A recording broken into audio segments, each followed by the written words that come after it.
To all of you. मैं सेल दीपक देवगन। आज मैं आपके सामने एक और नए वीडियो के साथ पेश हूँ जिसमें हम लोग पढ़ रहे हैं 12th क्लास बायोलॉजी का अध्याय नंबर 4। आज का जो हमारा वीडियो रहेगा अध्याय नंबर 4 का ये दूसरा वीडियो है जिसमें मैंने एमनियो सेंट्रीज को जिसमें अपलोड कर चुका हूँ। तो अगर आपने उसको नहीं देखा है तो वहाँ जाकर आप देख सकते हैं। तो आज हम लोग देखेंगे अध्याय नंबर 4 का हमारा दूसरा नंबर का टॉपिक जिसका नाम है फैमिली प्लानिंग के बारे में देखेंगे।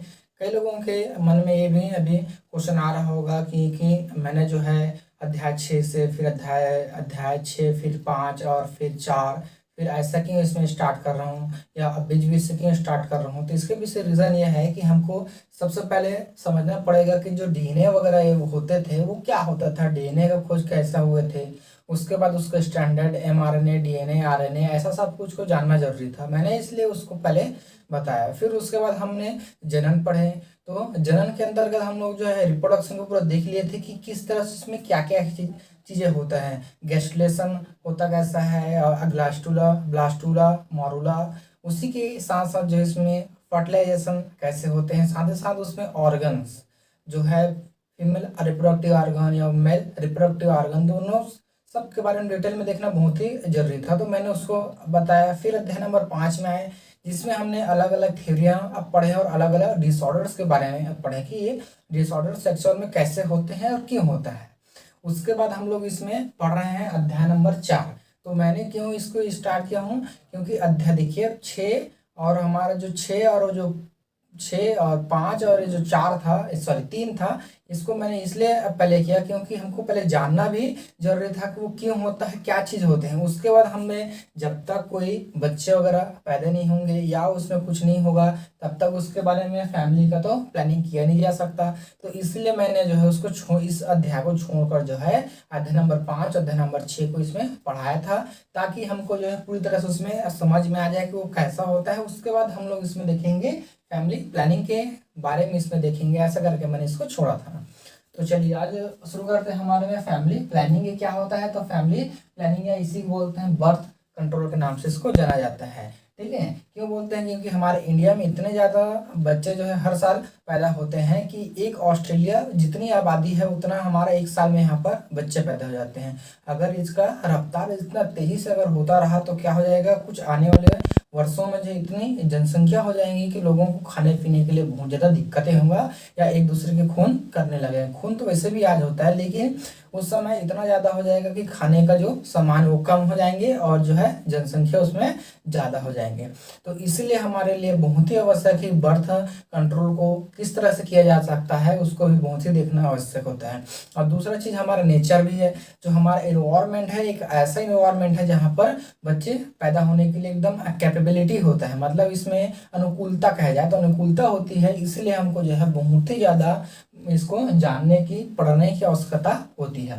तो देखते हैं यहाँ पर बर्थ कंट्रोल। तो ये हमारे पास दो प्रकार के होते हैं। पहला होता है हमारे में नेचुरल मेथड के थ्रू होता है और दूसरा होता है इसमें आर्टिफिशियल मेथड।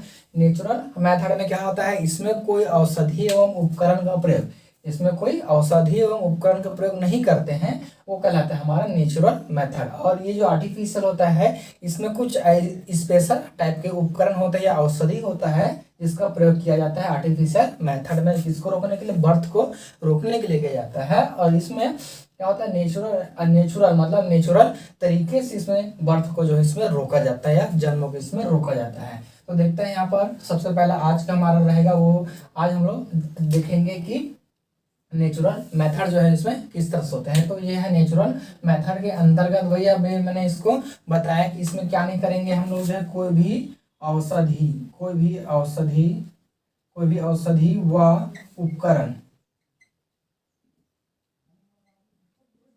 उपकरण का प्रयोग जो है प्रयोग नहीं होगा। ठीक है, नहीं होगा। तो इसमें कोई भी उपकरण या और जो है औषधि का प्रयोग इसमें हम लोग जो है बिल्कुल भी नहीं करेंगे। ये कहलाएगा हमारे में आर्टिफिशियल मेथड कहते, सॉरी नेचुरल मेथड कहते हैं, या इसी को बोलते हैं हमारे में बोलते हैं प्राकृतिक विधियां के नाम से इसको जानते हैं या नेचुरल मेथड के नाम से इसको जाना जाता है। ठीक है, अब देखते हैं इसमें इसके लिए हमारे पास हमारे पास इसके टाइप्स होते हैं। किसका, नेचुरल मेथड का जो है 3 टाइप्स होते हैं। तो पहला इसमें आता है हमारे में आवधिक संयम। ठीक है, आवधिक संयम के नाम से इसको जाना जाता है। आवधिक मतलब अवधि से, यहाँ से किससे मीनिंग हो रहा है इसका, अवधि। अवधि मतलब स्पेशल टाइम, उस समय क्या रखना, संयम रखा। तो आपको पहले जो है वर्ड का जो है मीनिंग आपको पता होना चाहिए। क्या बोले इसमें, आवधिक संयम। संयम मतलब क्या, अपने आप पे कंट्रोल। आवधिक मतलब कुछ अवधि, कुछ अवधि। और कौन सी अवधि है अभी हम इसमें देखेंगे। तो कुछ अवधि तक जो है अपने आप पे कंट्रोल रखना, वो कहलाता है आवधिक संयम कहते हैं। ठीक है, तो इस तरह से इसमें भी देख लेते हैं कि ये किस तरह से होगा। तो यहाँ थोड़ा सा जगह बना देते हैं। चलिए, तो उसी के बाद जो है देखते हैं इस विधि में, सॉरी,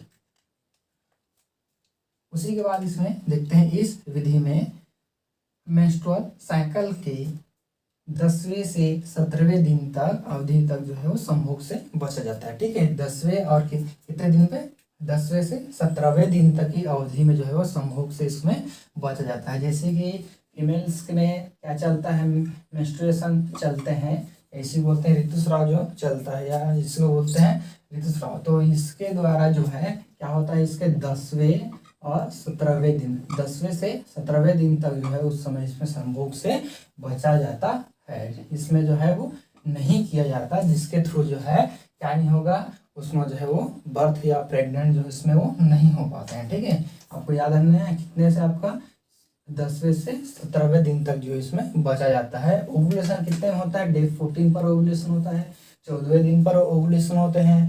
ठीक है, अंडोत्सर्ग होता है। तो इस समय जो है आपको 10वें से 17वें दिन तक जो इसमें बचा जाता है। ठीक है, आपको और एक्चुअल में अगर रखना है तो आपका 13वां से लेकर जो है आपका 15वां दिन तक। ठीक है, 13वां से लेकर 15वां दिन तक जिसमें बचा जा सकता है, क्योंकि जो है 14वें दिन में वो होता है ओवुलेशन होता है। जब तक ओवुलेशन नहीं हुआ तब तक उसमें जो है कोई भी प्रकार का प्रेगनेंसी नहीं होते हैं। तो इसीलिए जो है वो 14वां दिन है। तो इसमें जो है क्या करना है आपको, 13 से 15वें जो दिन रहता है उस समय संयम बनाकर रखने से जो है वो क्या नहीं होता है, इसमें वो प्रेग्नेंट जो है या प्रेगनेंसी उसमें नहीं होता है। ठीक है, तो इसे बोला गया है आवधिक संयम। तो इस विधि में क्या करते हैं, जो मेंस्ट्रुएशन होते हैं तो उसके 10वें से 17वें या आपके जो है 13वें से 15वें दिन तक जो है उसमें संयम बनाकर जो है उस अवधि में जो है संयम बनाकर रखते हैं, उस समय जो संभोग से बचना चाहिए। ठीक है, ताकि जो है वो अनिच्छा जो है आपको अनवांटेड प्रेगनेंसी इसमें ना हो सके। फिर दूसरा नंबर आता है इसमें बाह्य स्खलन देखते हैं।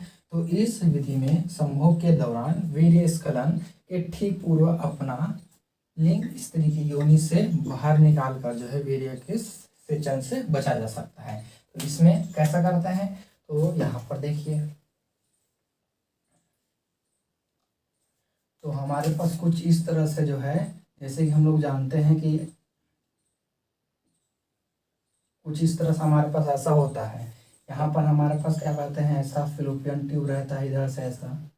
ठीक है, इसको थोड़ा सा रफ बनाते हैं, रफ डायग्राम हमारे पास, ये फिलोपियन ट्यूब कुछ इस तरह से ऐसा होता है हमारे पास। तो इधर क्या पाए जाते हैं, वेजाइना होता है। तो जो है क्या करते हैं इसमें, जब इसमें फर्टिलाइजेशन होता है तो जो है इसमें वेजाइना के अंदर में जो है इसको आपको इंटर किया जाता है। जो पेनिस होता है, मेल का जो पेनिस होता है उसको अंडर करते हैं, ऐसा मेल का जो पेनिस होता है वो अंदर बाहर होता है, जिसके कारण से उसमें रगड़ उत्पन्न होते हैं। एवं जो है मेल का जो स्पर्म होता है, मेल का जो स्पर्म होता है वो क्या होता है, इसके बॉडी में डिस्चार्ज करते हैं। मतलब फीमेल के जो बॉडी होता है, वेजाइना होते हैं, उसमें क्या किया जाता है, उसको डिस्चार्ज किया जाता है। तो ये आगे जाकर ऐसा जाकर इसमें जो हमारे पास यहाँ से अंडे आएंगे, इसके साथ जो है वो यहाँ पर फर्टिलाइजेशन होता है। या ये जो रीजन होता है हमारे पास टेम्पोलरी इस्थमस जंक्शन, यहाँ पर जो है इसका क्या होता है, फर्टिलाइजेशन होता है। या इधर भी हो सकता है, वो दोनों में से किसी एक तरफ जो है वो होता है ऐसा, तो यहाँ पर वो हो सकता है। तब इसमें क्या किया जाता है, तो इसमें है बाह्यस्खलन। तो इसमें क्या होगा, जब इसमें मेल के द्वारा पेनिस को जो है अंदर बाहर करते हैं तो एक ऐसी स्थिति, मतलब उस समय उसकी चरम अवस्था मतलब जो है संभोग की चरम अवस्था में जो है उसके जो लिंग होता है, जब उसमें से आपका स्पर्म जो है निकलने वाला है तो उसको जो है इससे बाहर निकाल कर इसको जो है बाहर में जो है क्या किया जाता है, यहाँ पर ऐसा गिरा देते हैं। ठीक है, जो ये स्पर्म हो गया तो स्पर्म को जो है यहाँ से इसको जो है ऐसा इसको गिरा दिया जाता है, मतलब इसको बाहर पूरी तरह से निकाल दिया जाता है, जिससे जो स्पर्म है वो अंदर की ओर नहीं जा पाएंगे। अंदर क्यों क्या नहीं होगा, नहीं जाएगा, तो यहाँ पर भी फर्टिलाइजेशन की प्रक्रिया जो है वो नहीं होगा। फर्टिलाइजेशन की प्रक्रिया नहीं होगा तो इसमें प्रेगनेंसी भी इसमें नहीं होता है।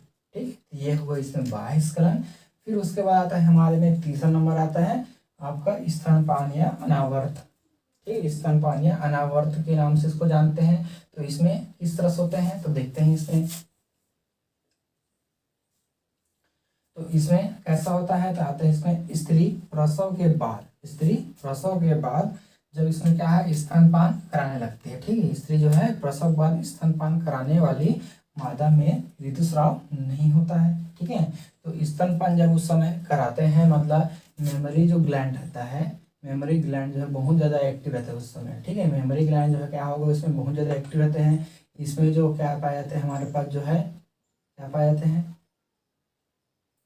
कुछ इस तरह से हमारे पास जो इसमें डक्ट लाइक स्ट्रक्चर होता है, कुछ ऐसे इसमें डक्ट लाइक स्ट्रक्चर होते हैं। इसमें आगे जाकर जो है ये बहुत सारे लोब्यूल्स में ऐसा जो इसमें बटे हुए रहते हैं ऐसा। इसमें जो है वो दूध जो है इसमें मिल्क जो है वो भरा हुआ रहता है। तो उस समय जो है क्या नहीं होता है, इसके द्वारा मतलब जो ओवरी होते हैं, मतलब कि जो ओवरी होते हैं, ये जो हमारा यहाँ पर ओवरी बन गया, रफ डायग्राम है इससे इसलिए। तो यहाँ पर जो ओवरी होता है तो यहाँ से आपका मेंस्ट्रुएशन जो है इसमें नहीं होता। मतलब जो इसका जो लेयर होता है एंडोमेट्रियम, मायोमेट्रियम और पेरीमेट्रियम, तीन इसके लेयर होते हैं। तो तीन लेयर में से जो है एंडोमेट्रियम का लेयर इसमें डिसॉल्व नहीं होता है और उस समय जो है आपका मेंस्ट्रुएशन इसमें जो है वो नहीं होता है। इसमें जो है मेंस्ट्रुएशन नहीं होता है, एंडोमेट्रियम जो लेयर रहता है उसका डिसॉल्वमेंट नहीं होता है, क्योंकि उस समय जो हार्मोन्स का जो लेयर रहता है वो जो है इसके लिए कैपेबिलिटी नहीं होता है। लेकिन कहाँ के लिए रहता है, इस जो है इसके लिए वो कैपेबिलिटी वो रहते हैं। ठीक है, कई कई महिलाओं में देखने को ये मिलता है कि ये जो है 6 मंथ से लेकर जो है 1 ईयर तक जो है 1 ईयर तक इसमें ऐसा होता है आपका मेंस्ट्रुएशन इसमें नहीं होता है। 1 ईयर तक इसमें मेंस्ट्रुएशन नहीं होता है, 6 महीने से 1 ईयर तक, है ना।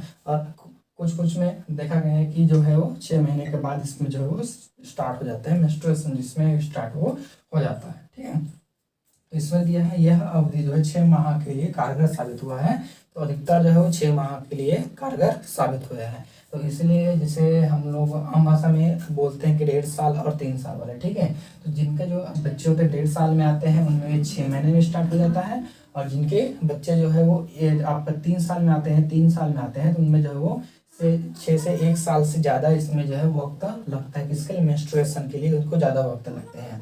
तो मेंस्ट्रुएशन जब तक नहीं होगा नहीं तो उसमें आपका जो प्रेगनेंसी है उसमें वो होता ही नहीं है। तो इसीलिए जो है बहुत ही आवश्यक होता है कि क्या हो, मेंस्ट्रुएशन हो, और उसमें से मेंस्ट्रुएशन होने के बाद ही उसमें प्रेगनेंसी वो होते हैं। ठीक है, तो आज हमारा यही था कि बर्थ कंट्रोल जो है इसमें नेचुरल तरीके से कैसे कर सकते हैं। तो इसमें पहला था हमारा आवधिक संयम। तो जिस समय आप मेंस्ट्रुएशन एमसी होते हैं उस समय जो है संभोग से या सेक्स के उस समय इसको बचा जाता है। फिर दूसरा बोलते हैं बाह्य स्खलन। तो जब इसमें जो चरम अवस्था में जो संभोग होता है वो चरम अवस्था में रहते हैं, तो उस समय जो है योनि के लिंग से उसको बाहर निकाल, मतलब पेनिस को बाहर निकाल कर जो है उसमें जो वीर्य है उसको बाहर स्खलित किया जा सकता है और प्रेगनेंसी से बचाव करते हैं। फिर तीसरा था स्तनपान एवं अनावर्त। तो स्तनपान में कैसा होता है, स्तनपान के दौरान उसका मेंसेस नहीं चलते हैं, तो मेंसेस नहीं चलने के कारण या ऋतुस्राव नहीं चलने के कारण जो है उसमें प्रेगनेंसी वो नहीं होते हैं। ठीक है, तो यह था आज का हमारा फैमिली प्लानिंग के तहत नेचुरल मेथड, और हमारा जो कल का वीडियो रहेगा वो रहेगा आर्टिफिशियल मेथड पे। हम लोग पूरा डिटेल में उसमें अभी देखने वाले हैं। तो देखते रहिए हमारे यूट्यूब चैनल। धन्यवाद।